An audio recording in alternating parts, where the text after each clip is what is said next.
All right, guys, what's going on? It's Jack, and welcome back to another video. So I spent about, give or take, 10 hours so far into Season 2.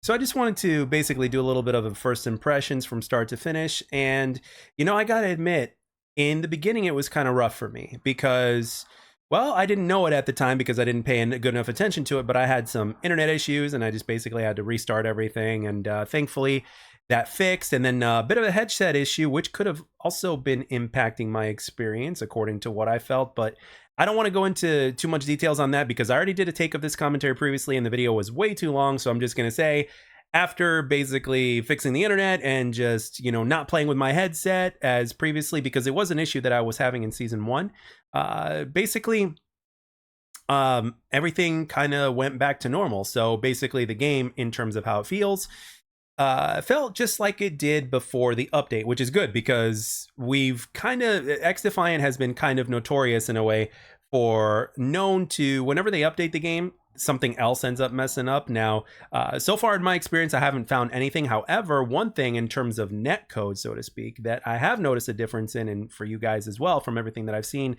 in previous comment section, as well as comment section and maybe some other commentators channels and stuff like that, or things just mentioned in my community tab, is that there's a lot of trading going on. So what does that mean? So whenever you get in a gunfight and you say you hit a guy but you die and they don't, well, this time they're going to die because not only does it register, but it also impacts them as before, in terms of because before it didn't. So now it did. So therefore, there's going to be a lot more trading going on. And if you ask me, even though I haven't been using the Cleaners faction since Season 2 launched, hardly any at all, I am probably going to guess that, yeah, the Cleaners are going to be more viable now than ever when it comes to that. So because of their passive ability. So that's going to be very interesting to see on how that happens. But with that being said, let's continue with what I've been experiencing so far and everything else. So now I haven't gotten to the LMG yet because I haven't been using the battle pass boosters like I should, but in terms of the SMG, it's basically an assault rifle. I mean, you can change the attachment, make it feel more like an SMG, change the attachment, make it feel more like an assault rifle. But for the most part, in terms of where it is on itself, it really is a hybrid. But with that being said, depending on your playstyle and how you like to play, you can just adjust by putting attachments on and make it play a little bit more AR-ish or more like an SMG, so to speak. Because quite frankly, the rate of fire on this weapon is not significant enough to compete with other SMGs at closer ranges, and definitely not against shotguns at closer ranges. But again, it is something that's in the middle. So I would say the sweet spot in terms of how you want to use the weapon, the PP19, is basically you want to have it to where you're at medium range the majority of the time. Again, unless they don't see you or something like that. You can still pick some people off at longer ranges for sure. And it definitely is noticeable that this is definitely the best damage as well as best range in class. But with that being said, they kind of balanced it by making it fire slower. It kind of reminds me of the AK-74U from Black Ops 1. If there's any weapon that I could compare it to in terms of how it feels, I would say it feels a lot like that. So it's, again, definitely a weapon not to sleep on. But I personally wouldn't say, at least as of right now, unless there's some other setup that I'm not aware of or something like that, at least as of right now, it doesn't seem like it's overpowered, but it definitely is a welcome addition and pretty viable.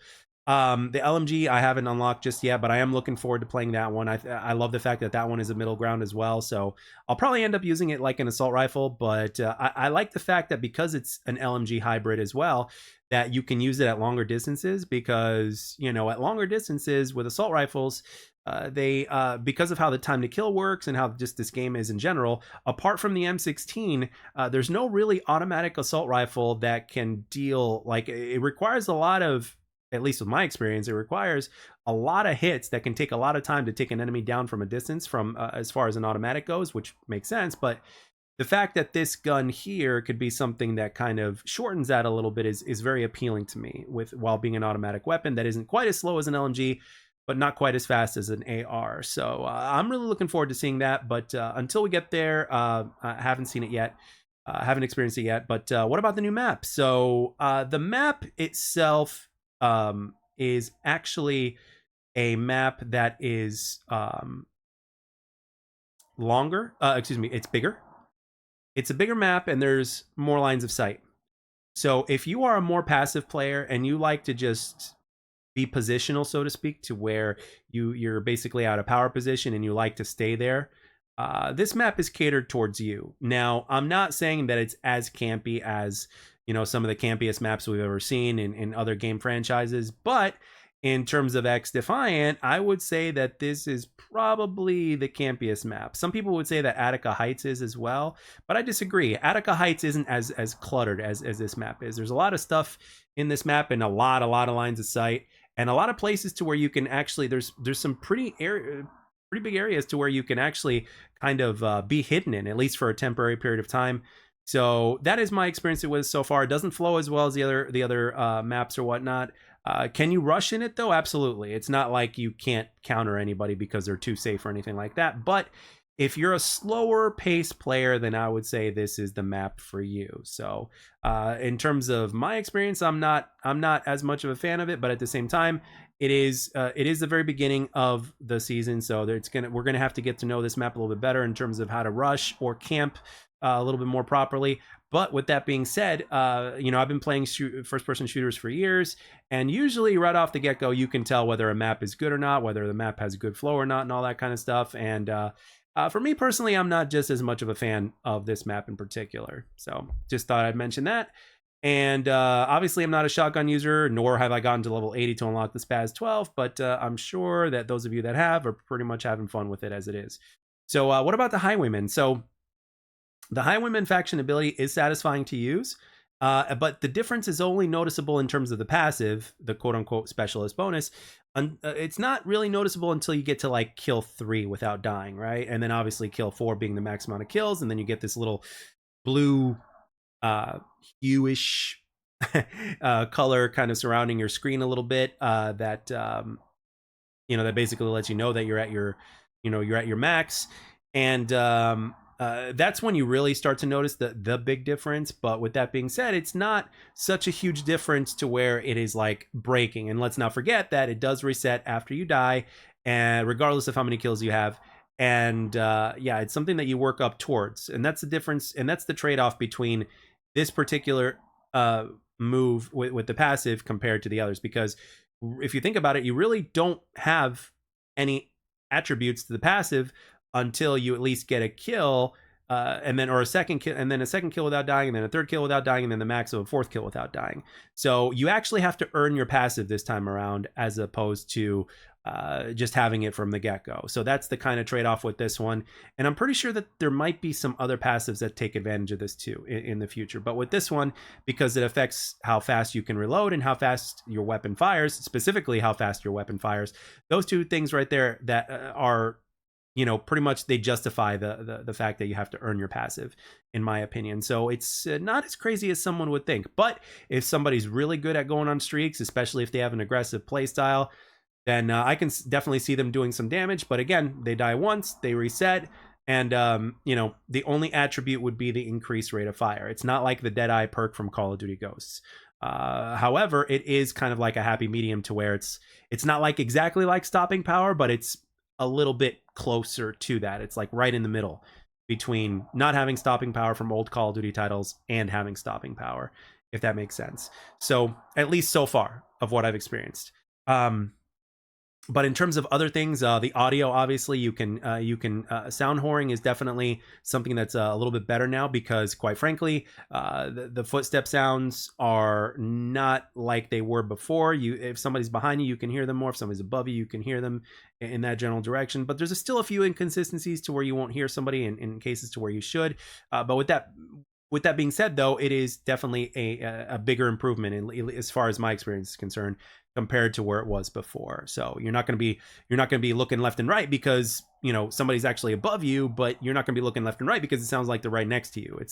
It's a little bit better. It's significantly better now to where you can actually notice it. So that was actually one of the first things I noticed, because I put my headset on right away because I wanted to see the difference, or should I say hear the difference, and I certainly have.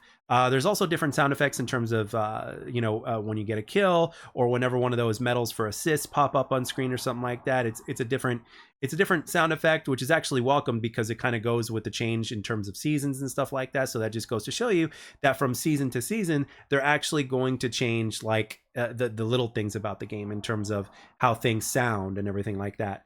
Oh, one big thing also is that with my experience, whenever you would use your lethal or tactical, I like the EMP grenade. So whenever I use the EMP grenade, there would be like a big ass delay in terms of when I hit my bumper in order to throw the thing, which obviously made it very annoying, especially when you're trying to counter a spider bot that's coming your way by throwing an EMP towards the ground or at it. And there would be a delay. So I'd like get briefly spider botted, I'd get face hugged and then it would come off once the EMP went off. But now there's no more of a delay. So therefore, whenever you use your lethal or tactical, it's just as responsive as anything else. You hit the button, it happens right away. And so this time it's much, much better. I don't know if anybody else was experiencing this, but I, on the Xbox Series X, have been experiencing this. And I'm glad that they fixed it because it was definitely something that makes the spider bot a lot less, and just throwing my tactical in general a lot less annoying. I don't have to wait for a delay anymore to complete the animation or anything like that. It just happens right away and it's very responsive. So thank goodness. But for the most part, I would say that's about it. In terms of how everything feels, it doesn't really feel, again, after I fixed my internet and then, just took the headset off and just turned that off, the game felt as responsive and as normal as it always has. So I, for one, would say, for those of you guys that are going to be wondering, Jack, I put this game down because there just wasn't enough in the game for me. Should I come back? Now, here's the thing. In my personal experience, the game has felt better in terms of consistency and hit registration issues and stuff like that, apart from the times that I've obviously had issues. But ever since every time I have those issues resolved or whatnot, whether it's on my end with the internet or anything else like that, I would say that the game has been very consistent. There's a few things that that obviously still need fixing, like you're still going to get shot around walls. But with that being said, is there enough for you to come back? Well, I'm going to be honest. It's pretty much the same amount of content that we got from pre-season to season 1. So from season 1 to season 2, again, they're going to be giving us 1 map a month. There's 3 weapons. The battle pass, how the battle pass works is pretty much the same. There's a whole bunch of new cosmetics. The old battle pass is no more and all that kind of stuff. So it's pretty much, a few things adjusted along with the content for season 1. Okay. So, if you're looking for a major big difference in terms of content and stuff like that, then I would say no, at least not until mid-season or till late season. Now, the reason why I say that, despite the fact that there's not going to be any more additional content other than the norm added in at that time, is because mid-season to late season is when season we're going to be right on the corner from season 3, which is the big one from everything that we've heard so far, which so far has been coming true. But it's also the fact that it's either going to be mid-season of this season or late season of this season, to where we're going to be getting 2 things. Number 1, private matches, and number 2, the netcode fix that Mark Rubin has said that we should be feeling a significant difference. Oh, and one more thing, bomb mode. Now, I'm not a fan of bomb mode, aka search and destroy, so I don't play it. However, I do know that a lot of people are, and everybody is loving it. So if that is a big game changer for you, I would say yes, come back and play XDefiant just for that alone. Because again, as we know, game modes make a big difference. Obviously, there's going to be more game modes added in that are going to be rotated in and out depending on their popularity, obviously. But with that being said, bomb mode is a permanent mode, and it's going to be also added into ranked. But right now they're starting it off in pubs. So I would say if that is something that is a game changer for you, then by all means play it. And they've already mentioned that getting your abilities in bomb mode is going to take you significantly longer than the regular modes, simply because of how they want everything to work. So, and coupling that with the audio issues that they fixed from previously and how that works, then I would say give it a shot. If that is your big thing about bomb, and if you were waiting for bomb, by all means get in there and play season 2. But for the most part, that's pretty much it. That's all I have to say for this one, guys. It's been my experience so far.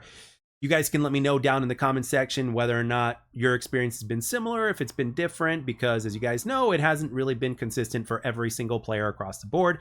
Part of it is because there's a netcode issue, and then part of it is also because we have 3 different platforms that this game is operating on. But for me personally, on the Xbox Series X, and which is all I've been playing it on, it's been pretty consistent for me in terms of how the game feels personally. Again, apart from the issues that I've briefly addressed in this video. So let me know down in the comment section what you guys think and what your experiences are, as well as giving feedback to people who are on the fence of whether or not they should come back for season 2 or wait for the big one, which is season 3. And with that being said, guys, I hope you enjoyed this video. My Floridians, my fellow Floridians out there, you guys be safe. As of the time of this recording, this this hurricane is pretty much really close to the state to where we're starting to notice a difference. So stay safe out there, guys, and I'll catch you guys on the next one.